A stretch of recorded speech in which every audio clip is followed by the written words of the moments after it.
The first step is to log into your Instagram account and click this different Instagram address.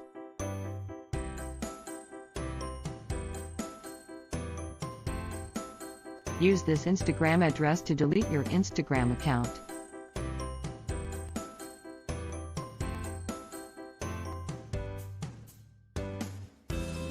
Click on the down arrow next to why do you want to delete your account name.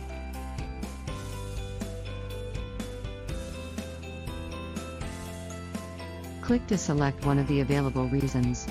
In this example, I'll click created a second account. Type in this account's password.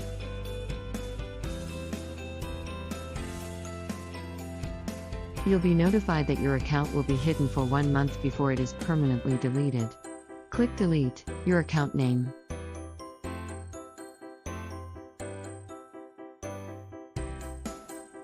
You'll be logged out. You'll also receive a reminder that you have 1 month to log back in if you change your mind about deleting this account. That's it. You're done.